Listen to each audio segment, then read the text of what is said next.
Hola mis queridos amigos, ¿cómo están? Una vez más, aquí en mi programa, que siempre ha ido por la radio y ahora hemos decidido subirlo a YouTube. ¿eh?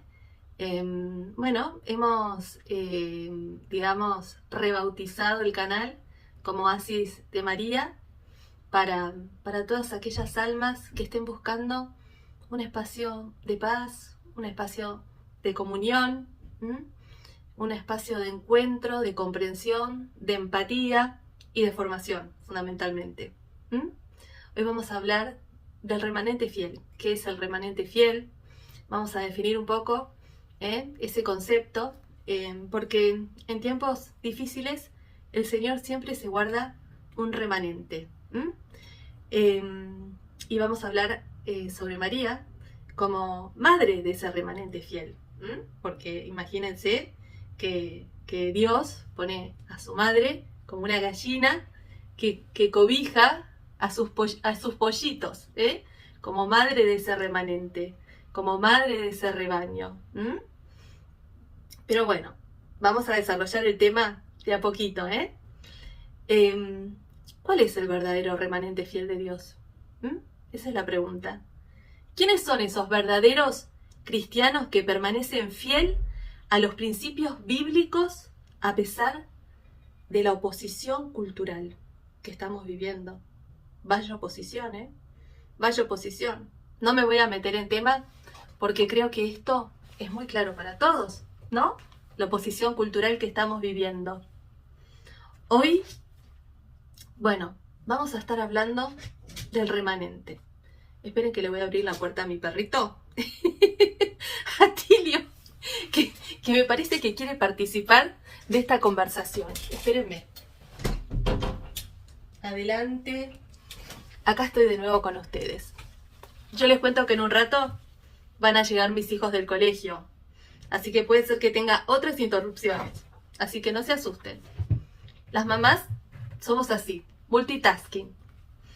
Bueno, siempre y en todos los tiempos queda un remanente. En tiempos de apostasía, en tiempos de persecución. ¿Qué es la apostasía? La apostasía es la negación, es la renuncia de la fe al evangelio o a los valores evangélicos, ¿no? Hoy pasa mucho eso, la negación a los valores evangélicos. Por ejemplo, en el tema... les voy a presentar. Acá está Tilio. Por ejemplo, en el tema del aborto. Cuando nosotros votamos a favor del aborto, estamos apostatando. ¿Se dice así? Creo que sí. Entonces, cuando nosotros apoyamos valores opuestos a nuestra fe, estamos apostatando. Sí, correcto, lo dije bien. Entonces, en Apocalipsis, versículo 14, 12, define el remanente fiel con este versículo, ¿no?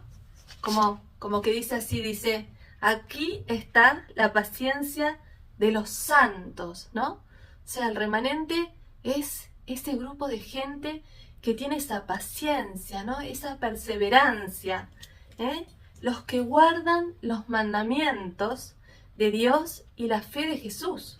Así lo define, Entonces, cada uno, ¿no? Digamos como que a medida que vamos definiendo el tema, se va a ir dando cuenta si pertenece, si se siente identificado, ¿no? Si siente que vive en un ambiente carente de los valores tradicionales y que se va sintiendo solo porque es como que va contracorriente, Entonces, ese remanente de Dios es un pueblo escondido, por lo general, es un pueblo dispersado, es un pueblo menospreciado y es un pueblo perseguido, ¿no? Porque es como que está en la decadencia que es como que queda dispersado, no hay, es difícil lograr una unidad, ¿no? Entonces, es como que es una obra del maligno, ¿no? Dejarnos todos divididos y dispersados y traspasados por toda la decadencia. Y bueno, los que forman parte generalmente de este remanente, digamos que nos sentimos solos, incomprendidos. Acá en la palabra dice, yo solo he quedado, ya no hay nadie más que siga. Yo tengo acá todo, miren, todo subrayado. Al Señor. Y el Señor, sin embargo, dice, yo me he reservado a 7000.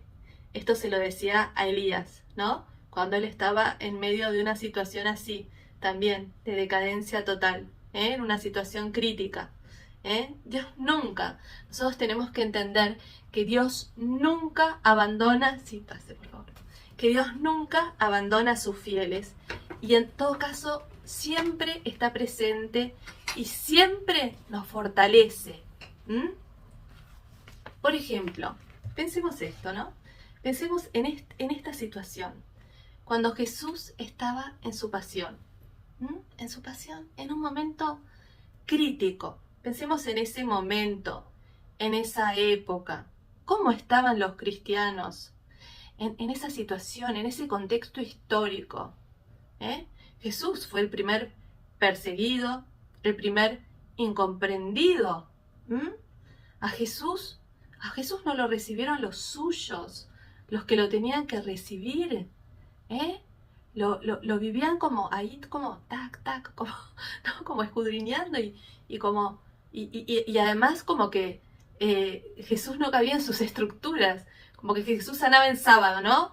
Ay, ¿por qué sanaste en sábado? ¿Por qué hiciste esto? ¿Por qué hiciste el otro? Estaban todo el día como buscándole el pelo al huevo, como diciendo, todo el tiempo tratando de hacerle pisar el palito, ¿no? Entonces pensemos que el Señor fue el primero en sentir esa soledad, esa incomprensión. Llegó en un momento también él muy decadente, ¿no? Porque, digamos, era una decadencia en el estado religioso donde él le tocó nacer. Fue súper perseguido y no solamente que hasta que lo mataron. Y en ese momento cúlmine del Señor, ¿no? En ese momento cúlmine, en ese momento tan trágico, Jesús sabe la situación, es consciente de la situación y sabe cómo deja, él como cabeza, sabe cómo quedan los miembros. Y entonces, ¿qué hace? ¿Qué hace Jesús? Lo mira a Juan y le dice, he ahí a tu madre, y a la madre le dice, he ahí a tu hijo. Nos deja como madre a su tesoro, como madre de ese remanente, ¿no? Porque Juan era el único remanente, todo se las habían picado todos los demás. El único que quedaba al pie de la cruz en ese momento, o sea, yo diría que Juan es el que encabeza el remanente, el apóstol Juan es el que encabeza, digamos, el remanente por excelencia, porque es el único que quedó. De todos, él y algunas mujeres más, es el único que quedó ahí a los pies de la cruz. Y entonces Jesús, mirando ese remanente, ¿no? En la cruz, la mira a su mamá y le encomienda a ese remanente para que ella, ¿no? Cobije ese remanente y sea madre de ese remanente. Entonces, este es el concepto que hoy quiero integrar, que hoy quiero transmitir, ¿no? A María como madre de ese remanente, a María como arca también, que ya voy a ir al tema, ¿no? Pero me estoy adelantando, ¿no? Pero ella es el arca, ¿no? De salvación, donde en ella nos cobijamos, ¿no? Porque Jesús, desde la cruz, la propone, ¿no? La propone ahí, como madre del remanente cristiano, de todos los cristianos, Pero fíjense, esa escena es tremenda.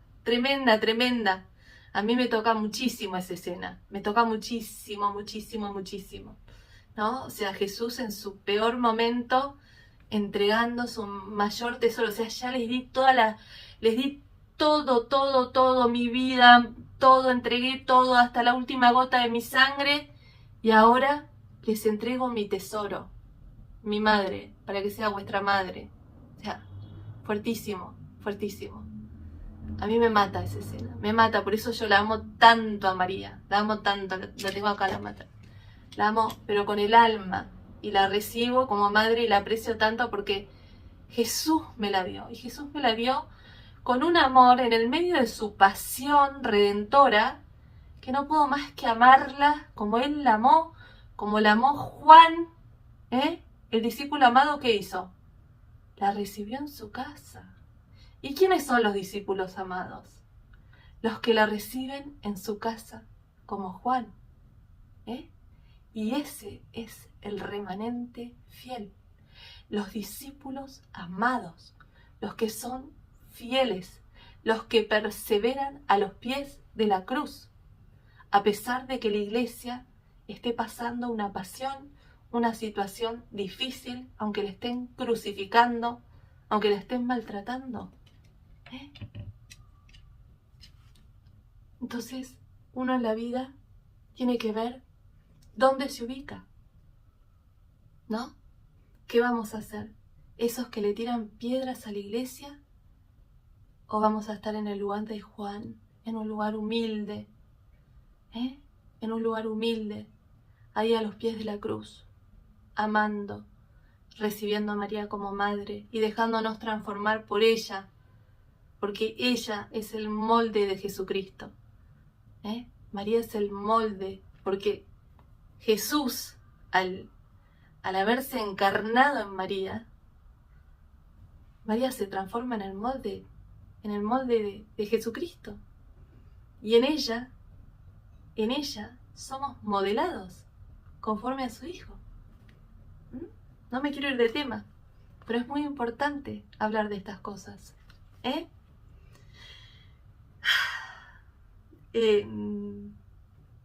Bueno, creo que ya lo dije todo lo que está escrito. No necesito leer nada. Entonces, bueno, lo que quiero decir es que recibamos a María como madre del remanente. Seamos ese remanente fiel, que recibe a María como madre. Seamos como Juan, que está a los pies de la cruz junto a María. O como esas mujeres fieles, ¿no? Como María Magdalena. Hay muchas figuras muy importantes. Ahora se acerca la Pascua y se puede hablar de muchas figuras muy importantes, que están ahí a los pies de Jesús, siendo fieles. En sabiduría hay una frase que se refiere a la Mater, a la Virgen, que dice: amo a los que me aman. Amo a los que me aman. ¿Qué quiere decir? Amo a los que me aman. Es decir, ella responde a los que la reciben como madre. Hay que recibirla, María. Hay que recibirla, hay que amarla, porque ella nos ama. Esa frase yo la aprendí mucho en Schoenstatt. En Schoenstatt la usan mucho esa frase. Acá tengo una tarjeta. Mire, del padre Kente. ¿Se ve? Amo a los que me... ¿O está al revés? No, está así. Amo a los que me aman. Justo hoy la saqué y me tocó. Porque justo había hecho esta charla y justo hoy me salió esa tarjeta. Es una frase de sabiduría. Y ella es la madre de la sabiduría. Bueno. Entonces, estamos en este punto.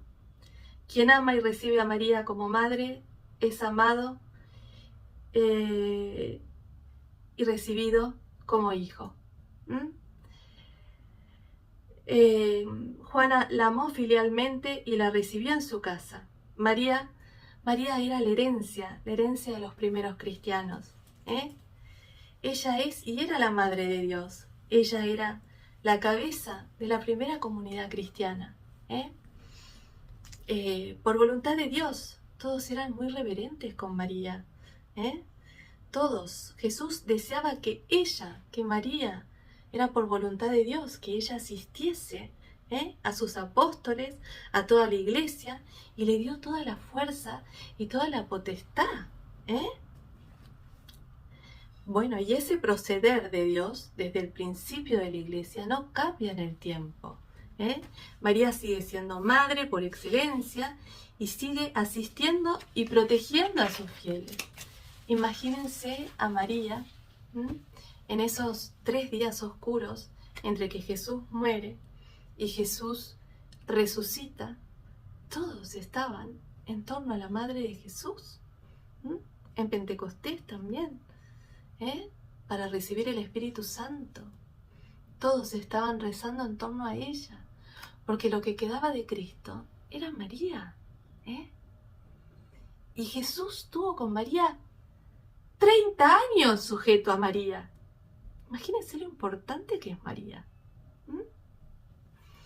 Pensemos lo importante que es ella para el remanente fiel entonces. Pensemos que Jesús inició o adelantó su ministerio en la iglesia gracias al pedido de su madre en las bodas de Caná. No tienen más vino. O sea, imagínense lo soberano que es su pedido, no tienen más vino. Jesús le dice, pero no llegó mi hora. Le dice, madre, no llegó mi hora. ¿Qué querés que haga? Pero, ante el pedido de la madre, Jesús hizo el milagro. Y esa carencia, ¿no?, de no tener vino, representan todas nuestras carencias, ¿no?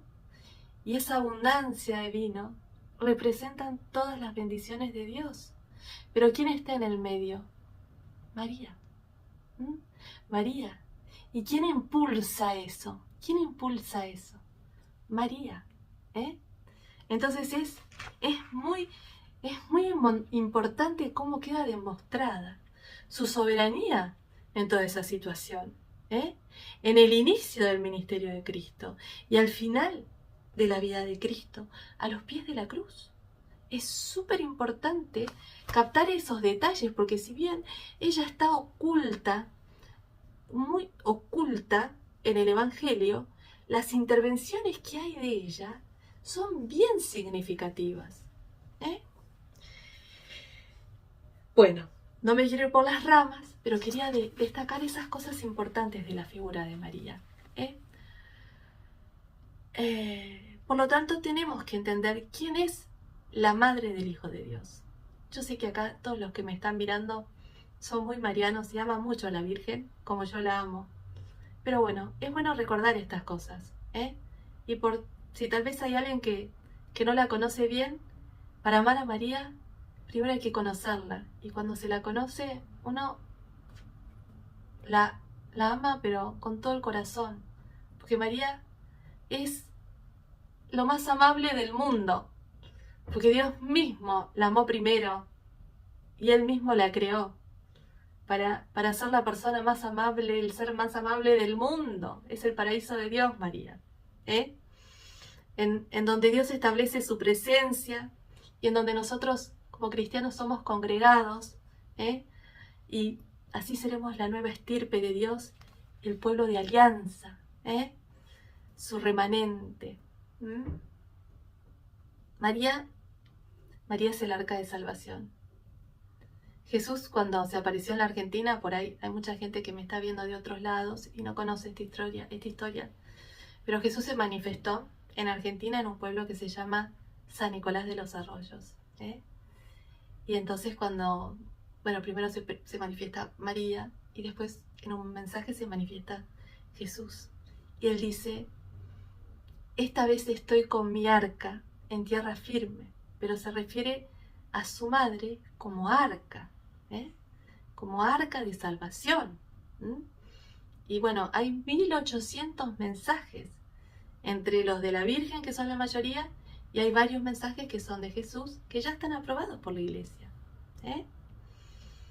Entonces, María nos recuerda al arca de Noé en este tiempo, en esta realidad. Si bien el arca de Noé pertenece a los primeros tiempos de la Iglesia, María hoy nos vuelve a representar, ella vuelve a representar el arca como el arca de Noé, como símbolo de salvación. Bueno, ella es el arca de la paz, el arca de la salvación, si deseamos vivir el reino de Dios. Bueno, el remanente fiel permanece siempre en el arca. Ese es su lugar, ese es su espacio, ese es el lugar donde se congrega el remanente fiel. El remanente fiel se congrega en el arca. Si bien estamos dispersos por el mundo, tenemos un lugar. Y ese lugar es el corazón de María. Por eso nosotros nos consagramos a su inmaculado corazón. Porque podemos estar dispersos por todo el mundo, pero tenemos un lugar. Y ese lugar es el inmaculado corazón de María. Sigo con este acá.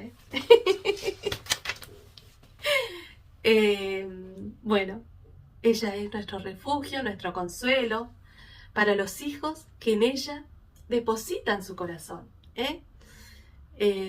María nos dice desde Argentina: me encanta poder comunicarles este mensaje a tanta gente que no conoce, porque bueno, en México conocen mucho los mensajes de la Morenita, bueno, y en Estados Unidos habrán otras apariciones y en Colombia otras, pero en Argentina María habló mucho, muchísimo. Y hay un mensaje donde ella dice: dejadme obrar, porque únicamente la madre es la perfecta conductora de sus hijos. Y hay tantos mensajes, uno más lindo que el otro. Después, si quieren, pueden poner en Google mensajes de la Virgen o mensajes de María, del Rosario, de San Nicolás, y es todo un camino de conversión. Es como una autopista al cielo, sus mensajes. Porque María siempre nos lleva a Jesús, siempre nos lleva al reino de Dios. Y además están acompañados con citas bíblicas, son una belleza realmente. Ella dice: esos hijos dóciles a la madre que se dejan... esto lo digo yo. Sí. Dice: esos hijos dóciles a la madre que se dejan conducir, esos son el remanente fiel. Las ovejas dóciles, los que se dejan conducir por María, esos somos el remanente fiel, los que nos dejamos transformar. En Schoenstatt hay 3 gracias, ¿no? Mi casa es santuario hogar, así que desde acá los pueden recibir. Y además tengo la mater acá. María desde Schoenstatt derrama 3 gracias. Una es cobijamiento, otra es transformación interior y otra es envío, que tiene que ver con esto, con lo que estamos hablando. Dejarnos transformar por María, dejarnos cobijar primero, ¿no? Como dejarnos abrazar por la madre, transformar y después enviar, ¿no? Compartir la buena noticia. Bueno, eso hace el remanente, ¿no? Siempre está en un proceso de constante conversión, transformación, cobijamiento en el Inmaculado Corazón de María y en un constante envío, ¿no? En una constante transmisión de valores, de la palabra, de la buena noticia. Nosotros estamos llamados a ser luz, en un mundo que no tiene luz, que está re oscuro, mal decimos acá. En un mundo que está re oscuro, pero re oscuro. Entonces, cuando hay una gran apostasía, como sucedió muchas veces con el pueblo de Israel, Dios convoca a un remanente fiel. ¿Cómo sabemos la situación de apostasía? La situación de apostasía es obvia, ¿no? Porque por la falta de fe, por la falta de caridad, por la decadencia misma, se nota mucho por la falta de fe, y yo les digo, a mí me impresiona por la falta de caridad, la falta de fe y la falta de caridad, la falta de amor. La falta de amor, es impresionante cómo se nota en eso. A mí por lo menos me impresiona en eso. La falta de caridad en muchas situaciones, dentro y fuera de la iglesia. Se nota muchísimo, muchísimo, mal, en todos los niveles. Tremendo, tremendo, tremendo. También Dios nos advierte, creo que es en Ezequiel, dice que puede ocurrir que puedan venir pastores ladrones y salteadores, que las ovejas no los van a seguir, porque no van a reconocer en ellos la voz del pastor, es decir, la voz de Jesucristo. Entonces, el Señor deja claro y promete que va a castigar a estos malos pastores, cuando hay abuso de autoridad, cuando hay maltrato hacia el rebaño. Él promete que va a castigar a estos pastores y que no va a permitir que vuelvan a pisotear a sus ovejas. Esto lo deja bien claro en el libro de Ezequiel. Lo pueden buscar en Ezequiel, lo van a encontrar. Está un versículo bien dedicado a este tema. Entonces, está bueno saber estas cosas, ¿no? El Señor le hace justicia a su pueblo. Y Benedicto XVI, a propósito de lo que estamos hablando, dijo que el remanente fiel va a aparecer cuando haya una gran apostasía, a propósito de lo que venimos hablando, y antes de que llegue la gran purificación. O sea, se ve que el remanente fiel surge anteriormente a la gran purificación. Por eso, refiriéndome a lo anterior, cuando muere Jesús, refiriéndome a la situación eclesiástica, cuando muere Jesús, se rasga el velo del templo, en el lugar donde los sumos sacerdotes maltrataban al rebaño, y al mismo Cristo, no solamente al rebaño, al mismo Cristo. Entonces, está bueno recordar estas cosas o tenerlas en mente, ¿no? Y bueno, de ahí, de esas situaciones que surge la primera comunidad remanente, que se reunía de forma clandestina. En esa época era muy complicado, era de forma clandestina, porque bueno, los tenían en la mira, en torno a la Madre de Dios, esperando, primero vivieron esos 3 días de oscuridad, hasta la primera resurrección de Cristo, que es el premio, el gozo, ¿no? De esa espera, ¿no? de los fieles a Jesucristo. Y después la venida del Espíritu Santo. Pero esa espera de ese remanente cristiano siempre es en torno a María. Esperando, por ejemplo, la resurrección de Cristo, que al principio ellos muchos como que no creían, no se la creían. Cuando María Magdalena salió a decir que lo había visto a Jesús, como que no, ¿qué me estás diciendo? Y bueno, y después la venida del Espíritu Santo, que el pueblo pensaba que estaban borrachos, y Pedro sale y le dice, pero ¿qué les pasa? Son las 9 de la mañana, ¿cómo se les ocurre que vamos a estar borrachos a las 9 de la mañana? Bueno, entonces Dios en su proceso de purificación de las distintas generaciones, que todo el tiempo, lamentablemente, la humanidad tiene esta tendencia al pecado, tiene esta tendencia a caer, lamentablemente, ¿no? Y entonces Dios todo el tiempo pareciera que tiene que pasar el colador, ¿no? Tamizar, y se queda siempre, Él se reserva, ¿no? Un grupito de personas que Él elige por gracia, personas que permanecen santas, que permanecen fieles, que son súper obedientes a su palabra y a sus mandamientos, que son como resistentes, como el apóstol Juan, Otra cosa que me gustaría decir es que María es escudo del remanente fiel. Hay un versículo en el Génesis que es muy importante tener en cuenta, que dice, espérenme que lo busco. Bueno, dice así: pondré enemistad entre ti y la mujer, entre tu descendencia y la suya. Ella te herirá en la cabeza, pero tú solo le herirás su talón. Esto está referido a esta hostilidad entre el maligno y María, pero Dios ya está hablando de la victoria de María sobre la serpiente. Entonces María viene a ser escudo de este pequeño rebaño, escudo de los hijos de Dios, porque Dios ya de antemano dice que ella le pisará la cabeza mientras éste le aceche el talón. Entonces ella va a ser escudo, porque el maligno, esto lo decía San Luis María Griñón de Montfort. Ese libro es un libro de cabecera. Después de la Biblia viene el tratado de San Luis María Griñón de Montfort, el tratado de la verdadera devoción.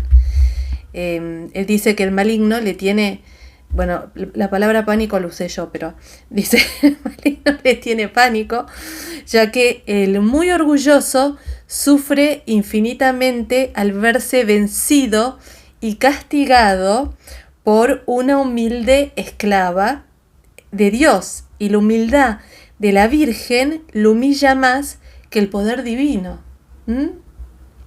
O sea, por eso el rosario es tan poderoso, porque la salutación del ángel constante y la invocación de la Santísima Virgen lo desespera, o el Magnificat, por ejemplo. Lo que Lucifer perdió por orgullo, María lo ganó por humildad. Entonces María es escudo, es nuestro escudo. Ella es la que está ahí como capitana, dice, de este ejército remanente. Dice, por eso el Señor hoy nos dice, porque el Señor siempre nos habla hoy. No nos habla ayer y nos habla mañana. Él siempre está en el hoy, está en el presente. Por eso Él siempre dice, si hoy escuchan mi voz, siempre se ubica en el presente. Entonces el Señor hoy nos dice, no temas, pequeño rebaño, porque vuestro Padre ha decidido daros el reino. Esas palabras Él dedica a los que son el verdadero remanente fiel. Fiel. Fiel significa fiel. Un remanente obediente, un remanente que no anda en disputas, un remanente que no critica, que no pelea, un remanente que lo único que sabe es amar, porque Cristo nos enseñó a vivir en el amor.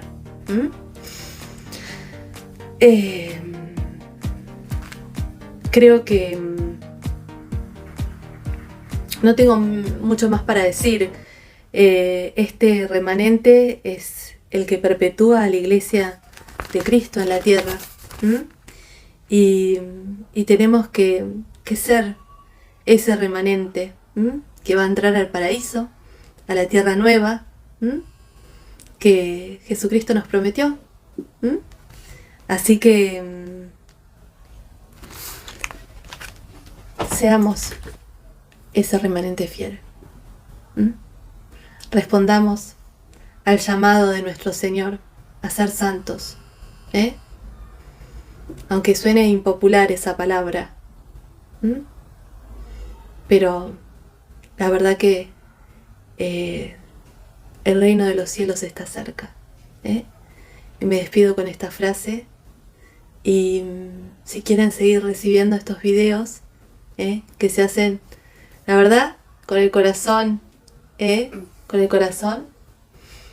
suscríbanse a la campanita, a este canal Oasis de María, que la verdad que quiere ser un remanso de paz para el alma de las personas de buena voluntad. Hasta el próximo programa. Me despido con mucho cariño para ustedes.